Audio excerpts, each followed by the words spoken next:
وہ بھی بہت بڑی رکاوٹ بنے اس بلوچستان کی ترقی میں. صحیح. اب ماضی میں اگر آپ دیکھیے تو 70s میں ذوالفقار علی بھٹو کے زمانے میں ایک بہت بڑا ملٹری آپریشن ہوا تھا, تو لوگوں کا خیال تھا کہ جی اب حالات ٹھیک ہو جائیں گے, لیکن حالات ٹھیک نہیں ہوئے. وہاں سے حکومت کو فارغ کرنا پڑا بھٹو صاحب کو, وہاں پہ گورنرز رول لگانا پڑا and so on and so forth. اس کے بعد آپ فاسٹ فارورڈ آ جائیے 2000, جب 9/11 کے بعد تو حالات اور بھی خراب ہوئے, نہ صرف بلوچستان میں بلکہ ہمارے خیبر پختونخوا میں بھی. پھر کہا گیا جی چلیے ایک پارلیمنٹری کمیٹی بناتے ہیں جس کو ہیڈ کریں گے جوجی شجاعت صاحب, صحیح. اور اس میں مشاہد حسین صاحب, دونوں یہ تھے 2 بندے جو اس میں پرومیننٹ تھے.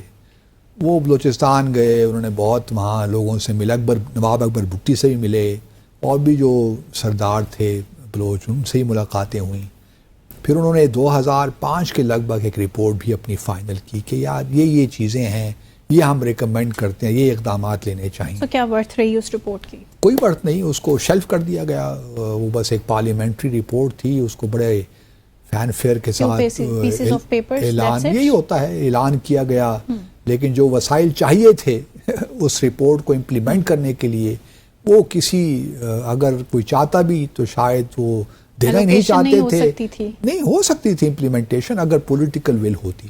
چونکہ پولیٹیکل ول نہیں تھی اور بلوچستان کے لوگوں کو اس طرح وہ جو ہے اتنا کنسرن شو نہیں کرتے کہ جی 7-8 ملین لوگ ہیں, ان کو ہم قابو میں کر لیں گے. جس طرح دیکھیے نا ہمارے اس وقت جو وزیر داخلہ ہیں وہ کہتے ہیں بلوچستان کا معاملہ تو ایک ایس ایچ او کا کھیل ہے, ایک ایس ایچ او ہی کافی ہے ان کے لیے. اتنے سالوں سے یہ کون سے ایس ایچ او ہیں جو ابھی تک تعینات ہی نہیں ہو سکے اور جو قابو ہی نہیں کر پا رہے؟ کہاں ہیں وہ, کیوں نہیں تعینات؟ ان سے سوال کوئی پوچھے نا کہ انہوں نے, یہی معاملہ ہمارا صرف یہ کہ وہ لوگ غلط جگہوں پہ ہیں. اگر آپ میری بات میری رائے جن کو اسٹیٹ کرافٹ کا کوئی اتنا تجربہ نہیں ہے, وہ دوسری فیلڈ سے اٹھ کے آ جاتے ہیں.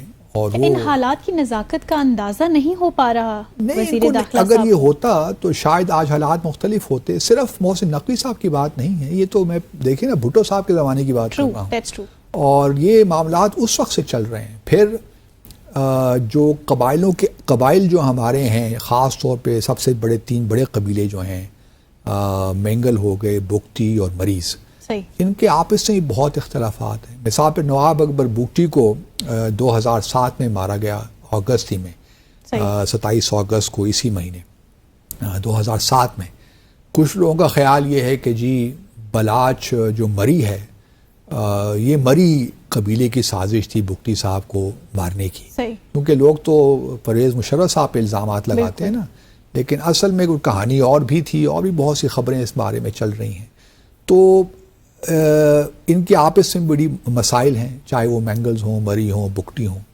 لیکن ساتھ ساتھ جہاں ہمارے بلوچستان کے اندر مسائل تو ہیں, جس میں نے پہلے ذکر کیا, ایک ڈیپریویشن کا ایک ایلیمنٹ وہاں پہ ہے, سینس آف ڈیپریویشن ہے کہ ہمارے ساتھ ظلم ہو رہا ہے. گیس یہاں پہ نکلتی ہے, اس کا فائدہ کراچی اور پنجاب لیتے ہیں.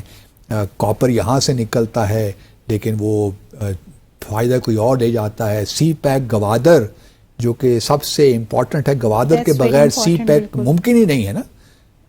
گوادر ہے تو سی پیک ہے, اگر گوادر نہ ہو تو سی پیک کی کوئی ضرورت نہیں ہے.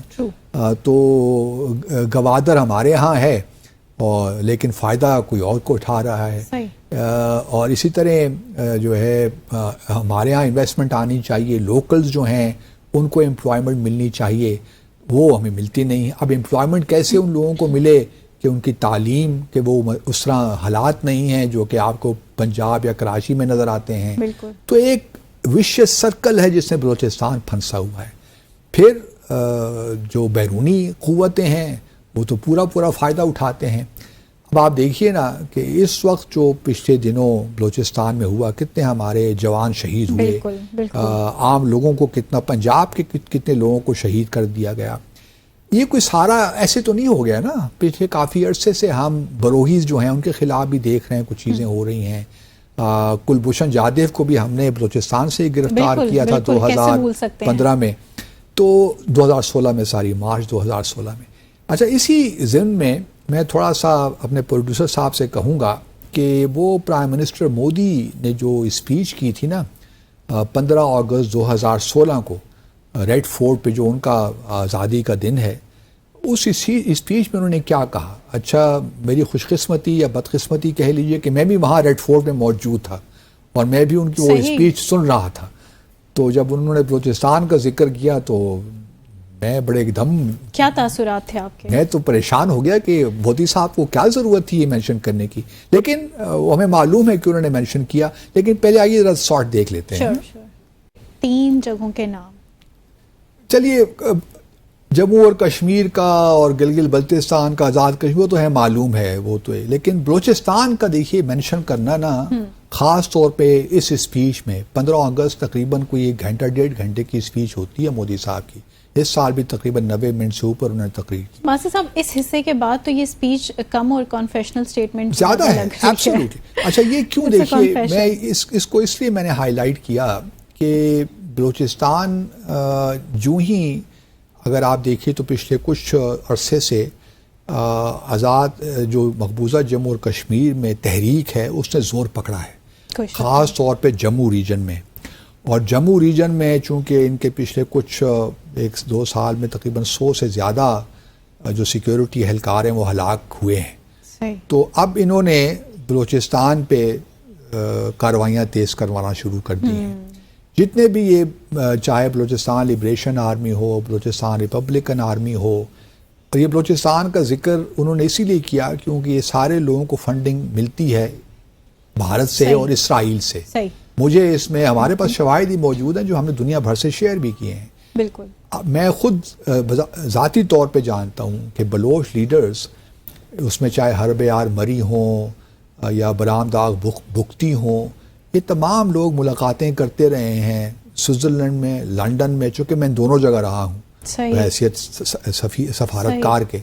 اور پھر دہلی میں بھی مجھے معلوم ہے کہ ان کی ایک اور خاتون نائلہ قادری شاید اس کا نام ہے، وہ بھی جا کے بھارت میں انہوں نے ایک پریس کانفرنس کی. بالکل. اور وہاں پہ انہوں نے کہا کہ ہم ایک گورنمنٹ ان ایگزائل بنانے جا رہے ہیں. اچھا، اس وقت میرا خیال یہ تھا کہ بھارت کا بھی اس گورنمنٹ ان ایگزائل کو، کیونکہ ان کا بلوچستان کے لوگوں نے کہا کہ ہمیں اجازت دی جائے کہ جو گورنمنٹ ان ایگزائل ہم بنائیں وہ ہم انڈیا میں بنائیں. تو ہمارے لوگ بڑے پریشان ہوئے. میں نے کہا فکر نہ کریں، بھارت یہ کام نہیں کرے گا کہ اس کو بہت اوپن کر دے کہ جی ہم واقعی سپورٹ کر رہے ہیں. گو کہ نریندر مودی سے غلطی تو ہو گئی کہ انہوں نے اپنی تقریر میں بلوچستان کا نام لے لیا، لیکن اتنی غلطی نہیں کر سکتے کہ وہ گورنمنٹ ان ایگزائل انڈیا میں بنائیں. لیکن بلوچستان کے جو یہ سو کالڈ نیشنلسٹ لوگ ہیں یہ ابھی تک بھارت سے ان ٹچ ہیں کیونکہ ان سے فنڈنگ بھی لیتے ہیں. دیکھیے نا، میں ایک اور بات بھی اکثر کرتا ہوں بلکہ جب سے یہ معاملات اٹھے ہیں کہ ایک ہی راتوں رات میں ایک شخص اتنا لیڈر بن جاتا ہے، نہ صرف پوری دنیا میں جب وہ جاتا ہے یو کے یا ویسٹرن دنیا میں تو اتنی پذیرائی ان کو ملتی ہے، تھنک ٹینکس آنا شروع ہو جاتے ہیں. یہ ایک ہی رات میں ہو جاتا ہے. ایک ہی نامعلوم اشخاص جو ہیں وہ آنن فانن بلوچستان کے لیڈر بن جاتے ہیں. مجھے سمجھ نہیں آتی کس طرح ہوتا ہے. تو جب تک دیکھیے ویسٹرن دنیا، ہم سب جانتے ہیں کہ سی پیک کے خلاف کون کون سے ممالک ہیں، پاکستان کے ڈیٹریکٹرز کون کون سے ہم سب جانتے ہیں، چاہے وہ اسرائیل ہے، ایون امریکہ بھی ہے. وہ نہیں چاہتا کہ سی پیک آگے بڑھے، گوادر آگے بڑھے. ان کو خطرہ یہ ہے کہ ان دا لانگر ٹرم گوادر جو ہے وہ چائنا کا نیول بیس بن جائے گا اور وہ ان کے لیے اس علاقے میں خطرہ پیدا کرے گا. تو یہ سارے وہ جو فورسز ہیں اس وقت ایک لحاظ سے ایک ہی پیج پہ ہیں کہ کسی طریقے سے بلوچستان کو انسٹیبل رکھا جائے اور اس میں جو ہے ان کو آگے نہ بڑھنا دیا جائے کہ سی پیک آگے بڑھے. اور اسی لیے میں سمجھتا ہوں کہ زیادہ ضرورت اس امر کی ہے کہ بلوچستان کے معاملات میں فوکس طریقے سے آگے چلا جائے.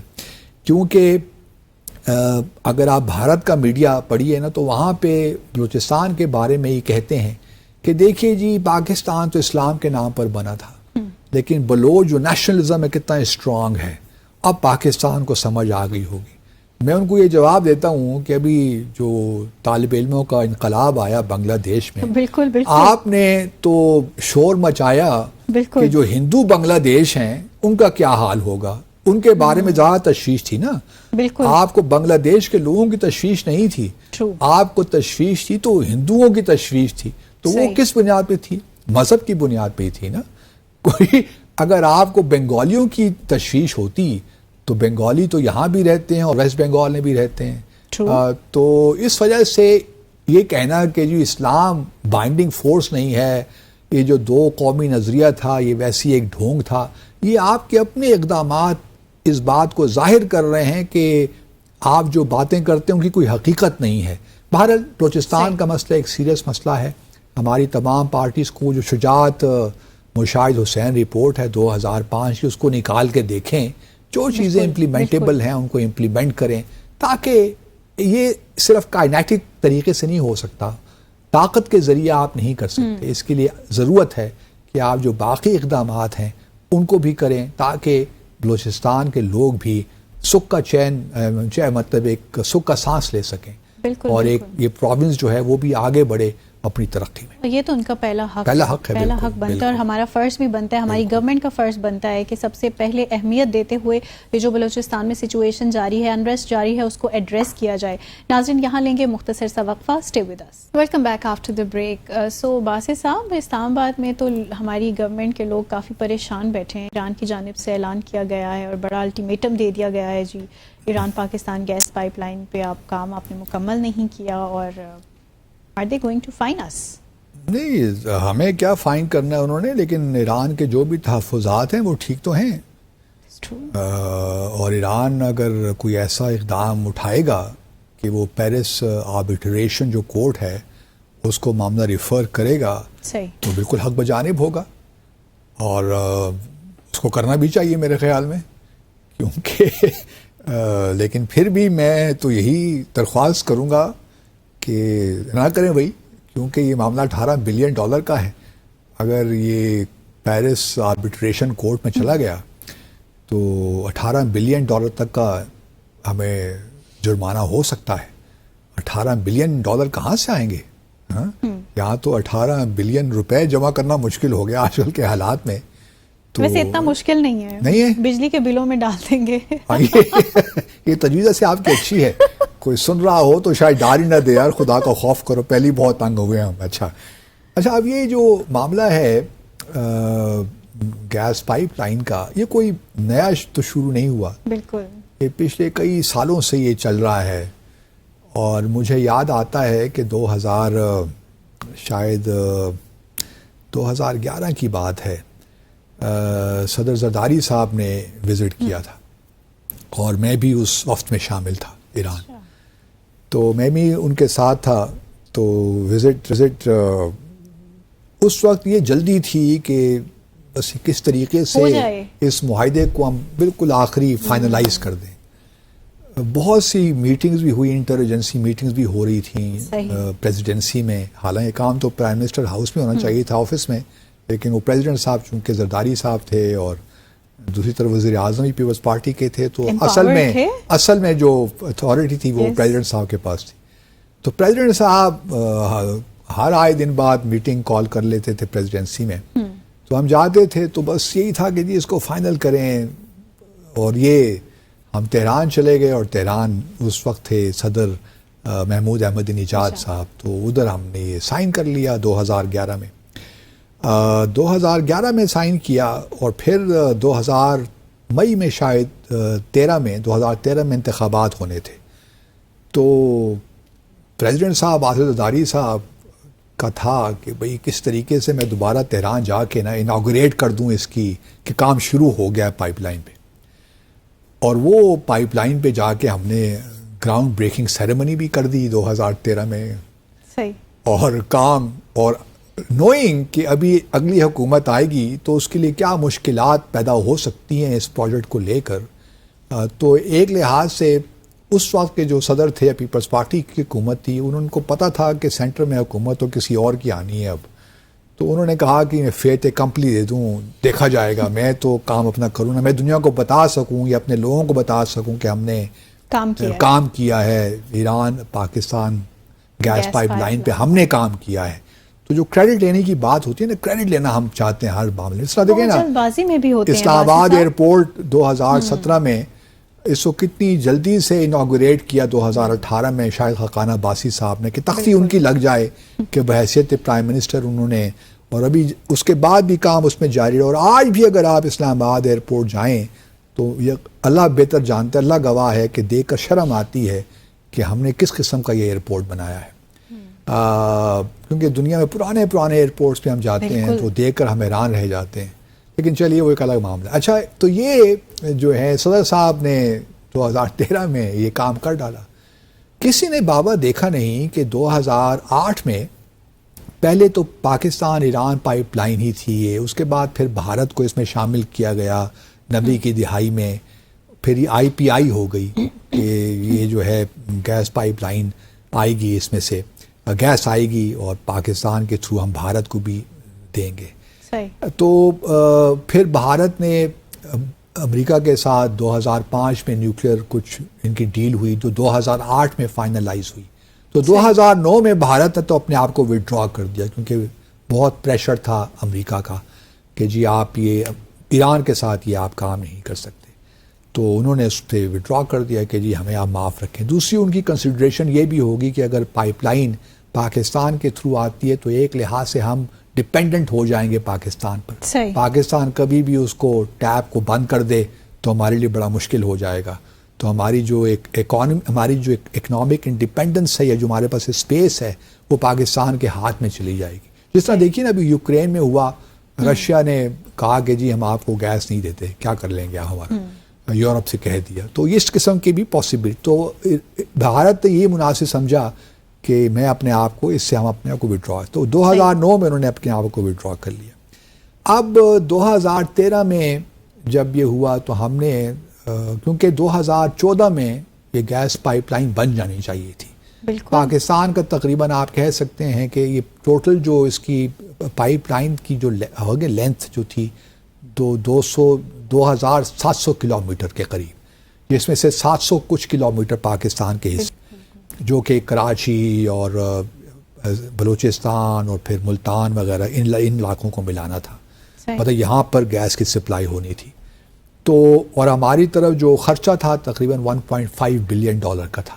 ٹوٹل پروجیکٹ $7.5 بلین کا تھا. اب $18 بلین کا پینلٹی لگ رہی ہے تو $7.5 بلین کا پروجیکٹ. اچھا 2013 میں پھر ہم نے اس کو ری نیگوشیٹ کیا. ایران سے ریکویسٹ کی کہ دیکھیے ہمارے حالات کچھ ایسے ہیں، امریکی سینکشنز کا بھی معاملہ ہے، تو کچھ تھوڑا سا خیال کرو، کچھ سانو جانے دیو تسی، اسی بھی کچھ اپنا کم کر لیے تھے. تو وہ جو ہے ایران نے کہا ٹھیک ہے جی ہمارے برادر ملک ہیں تو آپ 2019 تک اس پہ کام ہم دیکھ لیتے ہیں کس طرح. تو 2019 تک ہی دے دی گئی. پھر اس کے بعد پھر نیگوشیٹ کیا اور پھر ستمبر 2024 تک کا وقت دیا اور ایران نے کہا یہ آخری اب آپ کو ہم دے رہے ہیں، اس کے بعد کوئی ریلیکسیشن نہیں ہوگی، اب آپ دیکھ لیجئے جو بھی آپ نے کرنا ہے. مین وائل 2017 یا 18 میں if I'm not wrong امریکہ کی حکومت نے ایک نیا قانون پاس کیا جس کو وہ کہتے ہیں countering American adversaries through sanctions act, CAATSA. اس سینکشنز وہ جو ایکٹ ہے اس کے تھرو سینکشنز لگتی ہیں. آپ جو بھی آپ کہہ لیجئے کہ اگر کوئی ایسے ایڈورسریز ہیں جس میں ایران سر فہرست ہے، کسی ان سے ڈیل کرتے ہیں کوئی ایگریمنٹ، تو امریکی یونیلیٹرل یک طرفہ سینکشنز ہیں، امریکی سینکشنز جو اس پہ لاگو ہو جاتا ہے. اب معاملہ یہ ہے کہ جو پیرس، ہمارے پاس تو ایک آرگومنٹ تو ہے نا کہ جی ہم امریکہ کی سینکشنز لگ گئی ہیں تو اب ہم کیا کریں، امریکہ نے ایک لا پاس کر لیا ہے تو ہمارے پاس اب گنجائش نہیں ہے کہ ہم اس پائپ لائن کو آگے لے کر چلیں.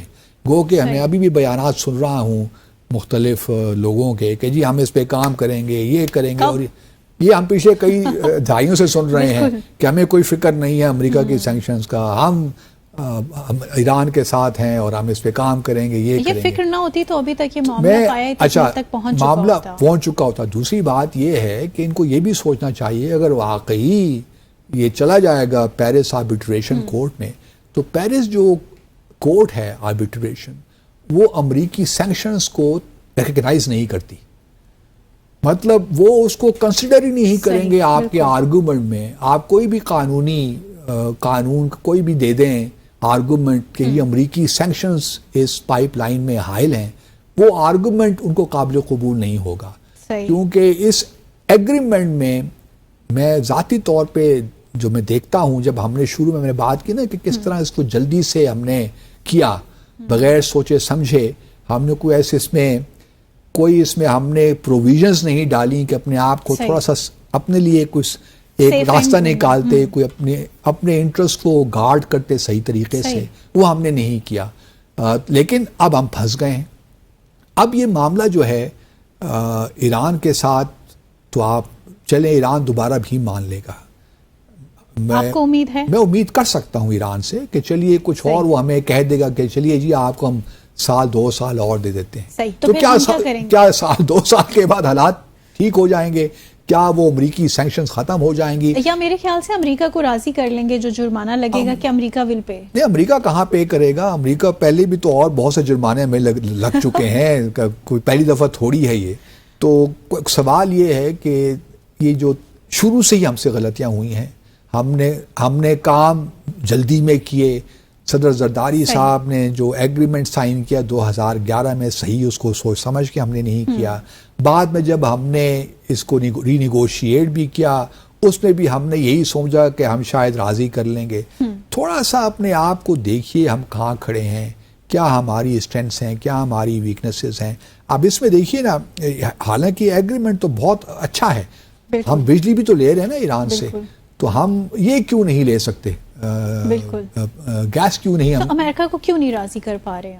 امریکہ پریشر ڈال رہا ہے نا، امریکہ سی پیک کا ایشو ہے، ہمارے چائنا کے ساتھ تعلقات ہیں، وہ چاہتا ہے کہ بھارت کے ساتھ تعلقات اپنے ٹھیک کریں، کشمیر کو آپ بیک برنر پہ ڈال دیں، یہی ان کی پالیسی ہے۔ ہم اپنے نیشنل انٹرسٹ چھوڑتے رہیں گے، دیکھتے ہیں کیا ہوتا ہے، جہاں جہاں پریشر آتا جائے گا نیشنل انٹرسٹ دیکھتے ہیں کیا ہوتا ہے، دیکھتے ہیں۔ باسی صاحب نے تو کہہ دیا ہے کہ دیکھتے ہیں کیا ہوتا ہے۔ میں تو بیسیکلی باسی صاحب سے کچھ ریکمنڈیشنز بھی لینا چاہ رہی تھی۔ سو ناظرین، یہاں لیں گے مختصر سا وقفہ، ہمارے ساتھ رہیے گا۔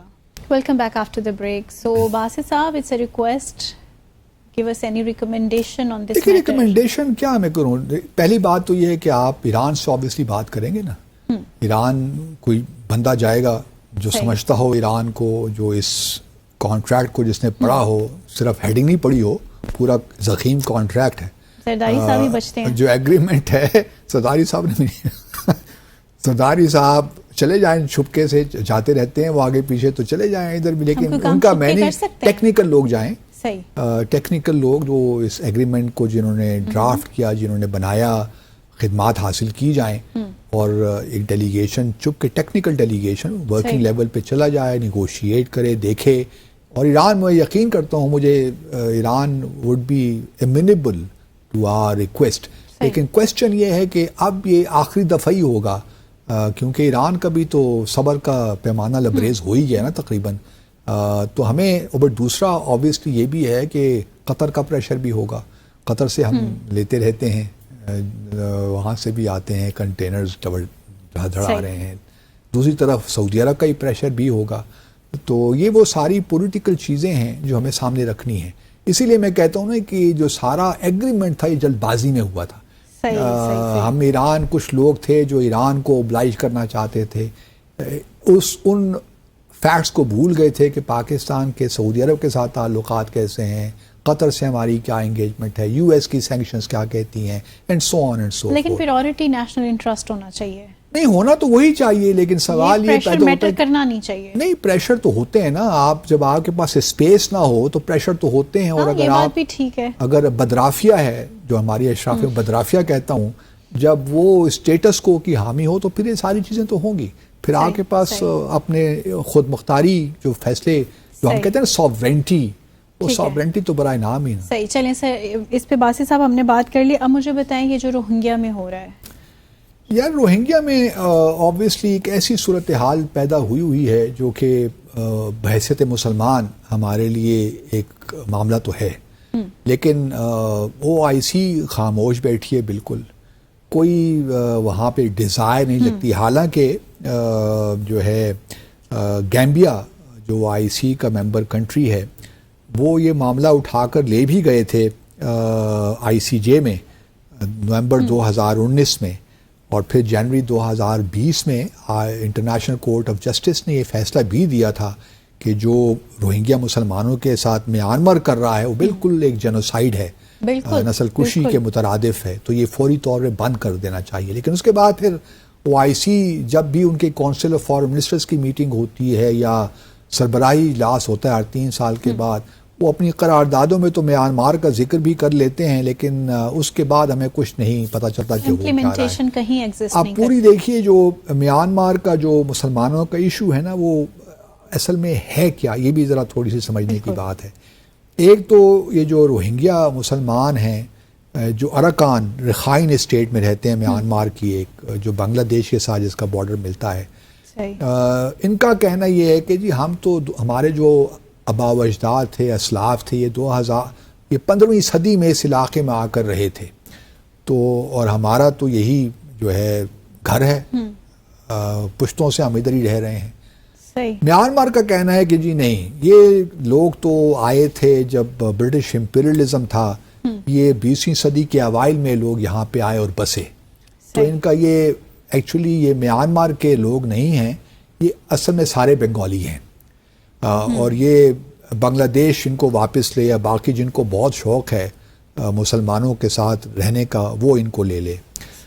دنیا بھر میں یہ تصور کیا جاتا ہے کہ جی جو ہے نا جو بدھسٹ لوگ ہیں، بدھ مت کے جو لوگ ہیں، یہ بڑے پیسفل ہیں، بڑا یہ تاثر پایا جاتا ہے نا. آپ کے ذہن بھی گوتم بدھ چونکہ ہمارے ذہنوں میں ہے، اور وہ نو ڈاؤٹ ایک بہت بڑی شخصیت تھیں.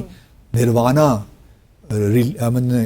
کیا کہتے ہیں اس کو، فریڈم فرام پین، یہ ان کا ایک کانسیپٹ تھا. لیکن چلیے وہ ایک الگ فلسافیکل گفتگو ہے. تو ہمارے ذہنوں میں ہوتا ہے کہ بدھسٹ بڑے پیسفل لوگ ہیں جی، لیکن جو میانمار میں بدھسٹ، کیونکہ بدھسٹ کنٹری ہے نا، میجورٹی جو ہے، وہ جو کچھ مسلمانوں کے ساتھ کر رہے ہیں، خاص طور پہ روہنگیا مسلمانوں کے ساتھ، اللہ مطلب وہ دیکھنے سے تعلق رکھتا ہے. اور اس وقت اگر ان کی پوری آبادی آپ کہہ لیجئے کہ 35 لاکھ کے قریب ہے پوری دنیا میں، جس میں 1 لاکھ اس وقت صرف بنگلہ دیش میں ہی رہ رہے ہیں. وہاں پہ کاکسس بازار ایک وہاں پہ سب سے بڑا ریفیوجی کیمپ ہے، اور ڈسٹرکٹ ہے وہاں بنگلہ دیش میں جس میں وہ رہتے ہیں، اور اس کی بھی بڑی خستہ حال ہے. اگر آپ دیکھیے تو لٹرلی رونا سا آتا ہے. اور جس طریقے سے قتل عام، ابھی چونکہ ایک سول وار چل رہی ہے میانمار میں، 2017 آنگ سان سوچی بھی تھی نا نوبل لاریٹ جو تھیں، لوگوں کا خیال تھا کہ الیکشنز ہو گئے ہیں 2017-18 میں، تو ان کے آنے سے شاید روہنگیا مسلمانوں کے حالات بہتر ہو جائیں گے، لیکن وہ اور اس زمانے میں تو اور خراب ہوئے، اور انہوں نے ہاتھ کھینچ لیے کہ میرے بس کی تو بات نہیں ہے، یہ تو سول وار چونکہ ہو رہی ہے. اور وہاں پہ ایک اور جو اس رخائن اسٹیٹ ہے نا، وہاں پہ اس کو اراکان کبھی کہتے ہیں. اراکان جو ہے روہنگیا سالویشن آرمی فرنٹ، یہ بھی ایک نکل آیا تھا، کیونکہ اب مسلمان وہاں روہنگیا بھی کیا کریں بیچارے، جب صبر کا پیمانہ لبریز ہو جائے تو پھر آپ بے بس ہو جاتے ہیں نا، پھر اس کا ریاکشن ہوتا ہے. تو ایک سالویشن فرنٹ بھی انہوں نے بنا دی. تو جب وہ بنی اور کچھ ایسے اقدامات ہوئے، کچھ پولیس یا آرمی کی چوکیوں پہ حملہ ہوئے، تو میانمار کی ملٹری نے پھر پورے فورس کے ساتھ ان کو اور رگڑا، ان مسلمانوں کو. تو جو بیچارے سویلین انوسنٹ لوگ تھے وہ بھی اس میں شامل ہوئے، تباہی میں مطلب اس میں آئے. تو یہ ایک ایسا گمبھیر مسئلہ ہے کہ اب اس کو نہ جانے کس طرح ہم سالو کریں گے، کیونکہ یونائیٹڈ نیشن سیکیورٹی کونسل کی بھی قراردادیں ہیں، UN security council, UN secretary general بار بار اس کا ذکر کرتے ہیں، لیکن مسلمان دنیا ایک بے حسی کا شکار ہے، ان کو خیال نہیں ہے. ہمارے ہاں بھی چونکہ کراچی میں بھی کچھ روہنگیا موجود ہیں، روہنگیا مسلمان، بہاری بھی چونکہ ہیں، لیکن تعداد کچھ ایکچولی معلوم کسی کو نہیں ہے کتنے ہیں. کچھ لوگ کہتے ہیں کہ جی 20-30 ہزار کے قریب ہیں، کچھ لوگ کہتے ہیں کہ تعداد لاکھوں میں ہے، لیکن کل بہاریوں کو اگر آپ ملا لیں اور روہنگیا کو ملا لیں تقریباً 4 لاکھ کے قریب ہیں. لیکن روہنگیا مسلمان جو اس رخائن اسٹیٹ سے آئے ہیں ان کی تعداد شاید 20-30 ہزار ہی ہو. لیکن ہم نے بحیثیت ایک مسلمان ملک کے یا دنیا کے جو 57 OIC کے ممالک ہیں وہ کیا کر رہے ہیں. اب بنگلہ دیش بھی تو دیکھیے نا، ساری رسپانسبلٹی نہیں لے سکتا. ٹھیک ہے وہ نیبرنگ کنٹری ہے، جتنے بھی روہنگیا مسلمان کوشش کرتے ہیں کہ اپنے علاقے سے کوئی 3-4 میل کا یہ سمندر یہ سفر ہے جو بیچ میں پانی حائل ہے نا، اس میں جا کر یہ کشتی کے ذریعے یہ پہنچتے ہیں کاکسس بازار ڈسٹرکٹ اور وہاں پہ یہ پناہ لیتے ہیں. لیکن بنگلہ دیش کی بھی اپنی لیمیٹیشنز ہیں. تو جب تک پوری مسلمان دنیا ان کو نہیں، مطلب میں تو یہ بھی کہتا ہوں کہ 35 لاکھ لوگ ہیں نا، بالکل کہیں سب یا 57 ممالک بھی ایک ساتھ مل جائیں تو مسئلہ حل ہو جائے. اور پھر میانمار پہ زور دیں. دیکھیے بھی بڑا مشکل ہوتا ہے لوگوں کے لیے کہ اپنی زمین چھوڑ کے چلے جائیں. کیونکہ اگر 15ویں صدی سے یہ لوگ وہاں پہ رہ رہے ہیں ان کے آباء و اجداد، تو آبویسلی اس زمین سے اٹیچمنٹ تو ہے. لیکن چلیے اگر اس وقت وہ اسٹیٹ لیس ہیں، میانمار کی حکومت نے ان کو ایک 1982 میں شاید ایک ایکٹ پاس کیا تھا جس کے تحت وہ ان کو سٹیزن شپ بھی نہیں دیتے. پروویژنل دی ہوئی ہے لیکن یہ لوگ اسٹیٹ لیس ہو گئے ہیں اب. تو اس وجہ سے مسلمان دنیا کا میں سمجھتا ہوں فرض بنتا ہے کہ وہ آگے بڑھیں اور اس مسئلے کو اب مطلب وانس اینڈ فار آل حل کریں، تاکہ جو مسلسل نسل کشی ہو رہی ہے، روہنگیا مسلمان در بدر ہیں، کیمپوں میں ہیں، ایک لحاظ سے نسل کشی جو میانمار کی حکومت کر رہی ہے، پھر جو سول وار وہاں پہ ہو رہی ہے، جو اپوزیشن کے جو باغی قوتیں ہیں وہ بھی انہی کو نشانہ بناتے ہیں. بالکل. تو دونوں طرف سے مارے گئے ہیں. تو اب یہ وقت آ گیا مسلمان دنیا کو کہ وہ جاگیں اور یہ معاملہ اپنے ہاتھ میں لے گئے. اور چونکہ ICJ کی رولنگ بھی ہے وہ بھی ان کے ہاتھ مضبوط کرتی ہے. باسی صاحب آپ نے کہا کہ مسلم دنیا کو کرنا چاہیے.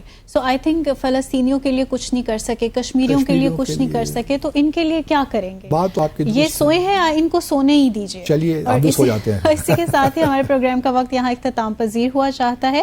آپ سے ملاقات ہوگی انشاءاللہ کل مزید ٹاپکس کے ساتھ. دیکھتے رہیے ڈیسائفر ود عبد الباسط.